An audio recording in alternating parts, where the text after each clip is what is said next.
My voice cracked on stage in front of hundreds of people in my senior year of high school, and it was all because I made this one big mistake when it comes to communication that I'm going to help you fix in this video. Now let me explain to you how this happened because I really want to drill this into you because this is so important. Now it was my senior year of high school, as I said before, and I had this big event for this organization that I was a part of, a student organization, and they wanted someone to sing the national anthem. And for me, at that point, I'd been singing, I'd say for a few years at that point. So I was like, it was pretty decent. It wasn't bad. But I hadn't actually sung in front of people before at that time. So I was like, you know what? Sure. And I know this is singing, but it's still related to communication, so hear me out. So I was sitting backstage and I was waiting for my name to be called up for this event. It was this big event, super fancy and stuff like that. You dress all business casual. There was a few hundred people there. There was a lot of parents, a lot of students, people that I knew. And I remember sitting there thinking to myself, what have I gotten myself into? Because there were so many people there and I start having all of these massive thoughts. I start over dramatizing the importance of this event, even though most people are going to forget it just like a couple of days later. But I start overthinking and I have all of these thoughts in my head. What if I mess up? I need to sing this exactly like this and this and this and this. And when the high note comes, I need to do that. And then I start pretty much just being in my head. And I was able to push it all off to the side and forget about it for a few minutes before the performance. And then I got on stage, picked up the mic, and I look in front of me and there are hundreds of people.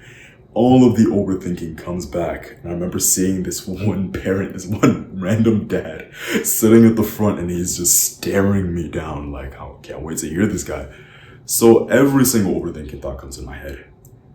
And I pick up the mic, I sing my first note, and my voice cracks. And it's off key.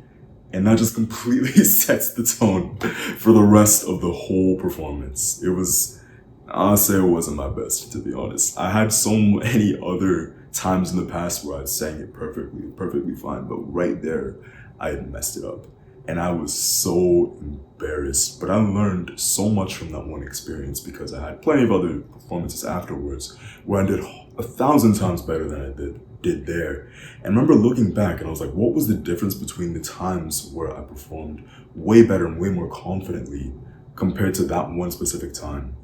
And the biggest thing was that I wasn't overthinking in the times that I actually did good. You see, that's probably not the advice that you were expecting. You probably expect me to give you some kind of speaking techniques advice, like use the 3-second rule when you're holding eye contact with people, or to use this kind of body language when you're talking and all of these different things. And yes, those are important, but the single best thing that you can do for your communication is to be in a flow state, to be fully present. You see, if you're the kind of person that watches stuff like this, like how to improve your communication skills, things like that, I'm good news and I have bad news for you. The good news is that you're probably really smart because most people won't actually seek out the tools to actually improve their communication and to improve parts about themselves like this. So good on you, that's actually pretty good. Now the bad news is you're too smart for your own good. You think too much. You see, because the version of you that's thinking about every single thing to improve on, every single thing that could go wrong, all of those different things when they're talking, is the version of you that is a 10 times worse speaker than the version of you that just has no thoughts in their mind. Because think about it like this, right? Imagine there's a person that you want to speak to. Say it's, I don't know, someone that you're attracted to and you want to go talk to them. Imagine if you have two versions of you. One version of you is thinking about all of the different techniques that he saw online or something like that, all the speaking techniques, all these different things that you could do. So you have like, oh, okay, I need to hold eye contact for this long, and then I need to use this tone of voice, and then I need to make my voice a little bit deeper, I need to do all of these different things. You have that version of you, and then you have the version of you that just doesn't really think about any of that stuff. Maybe you don't even know about it, but you just walk up and just think, and just literally don't even think, you just say whatever's on your mind, just right then and there, and you're just fully focused. Which version of you do you think is going to be better? You see, it's not gonna be the person that knows every little detail and is thinking about all of it all at once. It's the version of you that's just fully present and there. I really want to drill this in and make sure that you actually get this, because when you over dramatize conversations, presentations, speeches, performances like I did in that other situation, and you think about them so much, the more you are in your head and the less present that you are. And it just makes your speaking just that much worse for every single thought that you have in your head, even if the thoughts are productive. So you need to be in a flow state. So what exactly does that mean? It doesn't exactly mean that you're completely brainless and you're just saying stupid things, right? Even then, that would probably be better than overthinking, right? Being in a flow state is like when you're playing video games or something like that, or you're playing a sport, and you realize that 3 hours have passed and you haven't actually noticed it because you were just so focused. It's what athletes would call being in the zone. It's pretty much like the height of human experience. It's the best thing to be in the world, to be fully in the zone. You're just having fun, you're fully present, and you're really just locked in, you're focused. That is where you want to be in every single conversation, every kind of speech, presentation, performance that you have. And it's a lot easier to get into it than you think. It's just because you're not presently thinking about actually getting into that flow state, it's not happening for you. You see, because 90% of people are pretty much just AFK in their own heads. AFK is a video game term. It pretty much means away from keyboard. So essentially, if you're playing a computer game, for example, and you just walk away from your laptop, your character just kind of be like standing there, just like, that's what AFK means. But a lot of people are like that in their own heads because two reasons. They're either one, thinking about so many different things that they're going to say, that like they're listening to someone speak, but they're not really listening. They're morely just, thinking about what they're going to say next so that you can tell that they're not present. Or when they actually are talking, they have all of these different thoughts in their mind. They're thinking way faster than they're actually speaking, and they just have so many different ththings going on that they're just speaking incoherently. So that's one extreme. The other extreme is pretty much they're just not even there. They're thinking, like they're talking or they're listening to someone speak, but they're just completely thinking about something else other than the conversation. So like they're just kind of there. They're not focused. They're thinking about what they're going to eat later on. And you've experienced this before, like where you've been talking to someone and you can tell that they're not listening to what you're saying. Those are the two different extremes. One where they're like just genuinely AFK, and the other one where they're AFK because they're thinking way too much. We don't want to be in either extreme. We want to be somewhere in the middle. Speaking techniques and actually improving your communication skills is still very, very important. You should always be trying to improve your communication skills because the better you are at communicating, the more respect that you'll get from other people, the more clarity that you can get your words across. And then on top of that, you just have a lot more credibility when you talk. Now, at the same time, I don't want you to be the kind of person that has 1,000 different speaking techniques in their head that they're thinking about all at once, and they're trying to remember all of them as they speak, to the point where because they're doing that, they're not good at any of them, and their overall speech takes a hit as a result. I have a program in the description that I talk about communication skills, and even there, I don't want people to be the kind of person where they're just looking about every single thing and trying to apply it all at once. What I recommend for when you're actually learning to improve your communication skills is that you be the kind of person that takes one thing, one improvement that you can make, and for that one day or even one conversation, one speech, you focus on improving that one thing, and then the rest of your focus is placed on actually just fully being present and not having any thoughts, or having as minimal thoughts as you can when you speak. Because that version of you is going to be so much better than the version of you that we were talking about before, that's overthinking, that's in their head, that's over-dramatizing the situation. So one of the best ways to practice being present when you speak and getting into a flow state is to just stop thinking, literally turn your brain off when you talk. The single worst thing that you could do in a conversation or a speech is to script or rehearse your conversations or your speech or whatever it is, word for word, exactly like how it's going to be. Of course, when you're giving the same presentation, you do need to practice. Like for my performance, I needed to practice. Honestly, I could have practiced more for that performance in the story. But at the same time, you want to be able to have the ability to speak off the cuff. And even if you can't, even if you're like really bad and you say something stupid, that'll be so much better and more raw, more authentic than the version of you that thought exactly which words he's going to say and how exactly he's going to say it and what exact tone that he's going to use. This is way better. You see, for example, whenever I used to give presentations, what I used to do was I used to write pretty much every single word on my slide deck that I was going to say. And that's wrong for a number of reasons. Like, biggest one is that people are going to look at the slide and just not want to read any of that because it's too many words and it's too small. But the biggest thing that would do for me would be that I would just sound like a robot. I'll be reading his slides. And I still see people that do this and I cringe every single time. Not to be mean, but it's just like, when you're reading it, like for example, I have a script here. I'm gonna be completely honest, but it's like literally just blurbs. But if I literally just went like, techniques are still very important because you should only pick one thing that you need to improve on for that specific. It just sucks. It's not fun to listen to. It sucks. It's horrible, right? That's not what you want to do. So once I had this realization, it was actually like the biggest light bulb moment for me because I was like, oh my gosh, no one's gonna read these slides anyway, and my presentation is worse when I have all of these words anyway. So why not just put pictures only? Like I literally had this one presentation a few years ago and I literally only put pictures on the slides. And I didn't have any notes. I didn't have anything. I just remembered my points. And that was the single best presentation I've ever had in my entire life. I remember I had people coming up to me and going like, Nick, that was such a good presentation. And I was just talking off the cuff. I messed up so many times. I stumbled over my words. I tripped because I didn't know what to say. I said a lot of ums and ahs. I hadn't improved that yet at the time. But I was so much better than if I had actually had all of these random words that no one was ever going to read because I just was in a complete flow state as I spoke. I was just fully present. I was there. I was cracking jokes. I was having a good time. And it made my communication that much better. So practically, when you're speaking, say there's someone right there that you want to go and talk to.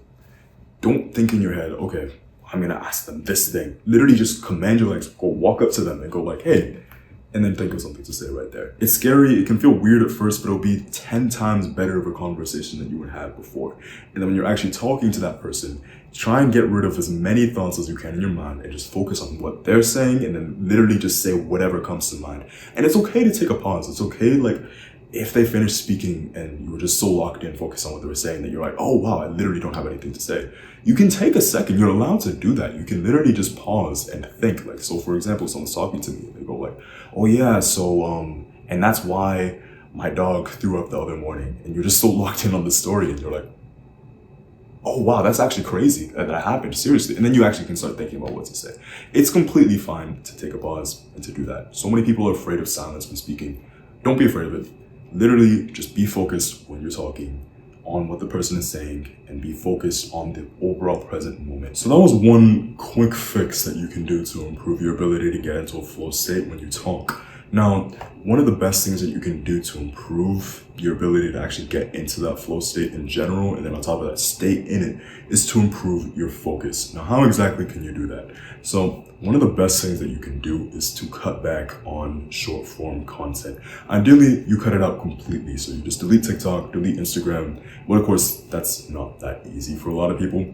So what I would recommend is go into the Screen Time app right now. Look and see how much you're doing. If you're on iPhone, it's easy to do that. I'm not sure if you can do it on Android, but look and see how much time you're spending. And ideally you can set, screen time blockers, where it's like, the thing where it has a little timer for how long you can actually use each app. And you want to cut it back to pretty much about half of what you're currently doing. Because of course, you're trying to stop a habit that you've been doing for, say, months, maybe even years at this point, maybe since you were a kid. So that's not going to be something that'll be super easy to get rid of. You have to take it back in steps, like progressive overload, like you would at the gym.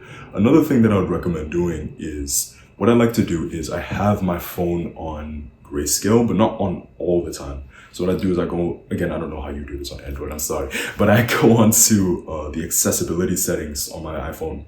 And from there, there's this thing called double tap where you can double tap the back of your phone. And from there, it has the option to change it to something else. So I go into, if I double tap the back of my phone, I set it to, I think it's called color filters or something like that. And then click grayscale. And then from there, anytime that I need to focus and log in, I double tap the back of my phone and then now it's all gray. And then it makes it so that my phone is just less appealing to look at. So then from there, I can focus a lot easier. So you can just turn that on and off easily whenever you need to. Or you can just go in and manually turn on grayscale. And that's also another thing that you can do. But that's just a few tricks that you can use. Just overall, there's definitely other tactics that you can use to cut back on your screen time. Just really make sure that if you're going to watch content, make it YouTube, something like longer content at the very least. You don't want it to be very edited and over the top. You want it to be the kind of content where it literally takes, or at least right now for you, it would take energy to focus on it. But later down the line, it would be less energy. So it could be like a long form, like video essay or educational content like this. Now, the second thing and the best thing for me that's improved my attention span is mindfulness and meditation.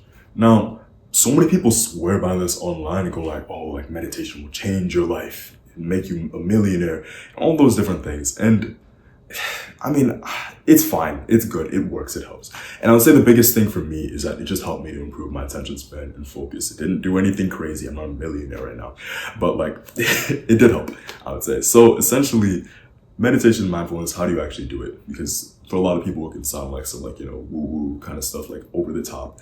It's really not that easy. It's not that hard. Essentially, what it is, at least what I do, is I set a timer on my phone for like a couple of minutes, 3 minutes when I was starting out, 5 minutes to 10 minutes, whenever, just depending on how much time that I have that day. I'll do it in the morning, a few minutes after I wake up, and literally just close my eyes and focus on my breath. And a lot of people go like, oh, I suck at meditation. I can't do it because I just think about other things and I just completely forget that I'm meditating. That's the whole point. The whole point is that you're going to be, focusing on your breath, and then you'll randomly get some other thought and you'll get on a side tangent and start thinking about that. The whole point is to bring it back to the breath, not to stay on the breath the whole time, but to bring it back when you've lost your focus. So pretty much it's practicing bringing back your focus anytime that, you randomly just start thinking about something random or just get distracted or anything like that. It's bringing it back. Now that is going to do wonders for your communication, because when you're talking to somebody, you're not going to have these situations where you're talking and you just randomly lose your train of thought, or where someone is speaking to you and you're in your own little world being pretty much AFK. That's not what we're trying to do. What we're trying to do is to bring our attention back anytime that it happens. So whenever you're meditating, the biggest thing also is to make sure that you don't beat yourself up every single time that you lose focus. I've had times where, say I had a 5-minute session and I'm just sitting there closing my eyes, trying to focus, and then 2 seconds in, I start thinking about something else. And then I realize I did it for 4 minutes and now I only have 30 seconds left. That's completely fine. That's 1 rep, and that's still progress compared to me just not doing it at all. So that has done absolute wonders for my attention span and being able to focus. That, and then also just cutting back on short form content. I don't use TikTok at all anymore these days. I only look at Instagram Reels when my friends send me something stupid, and even then I try and cut back and make sure I'm not scrolling too much, because that would just destroy your attention span and your focus. So once you implement these 2 things, and then also the other things that we talked about, like being able to just completely turn your brain off and just focus, and then on top of that, when you're trying to improve your communication, only focusing on one thing and spending the rest of your focus trying to make sure that you're just fully present and listening to what the other person is saying and listening to what you're saying. That will do wonders for your communication. Of course, there's other speaking techniques and other things that you can try, but as a baseline, this should be the first thing that you can do. Just not overthinking what you're doing, not over dramatizing the way that you speak, and just being fully present and fully in the moment. But yeah, that's pretty much all that I have. Again, don't overthink it. You're probably a lot better at speaking than you think that you are. So other than that, have a great day.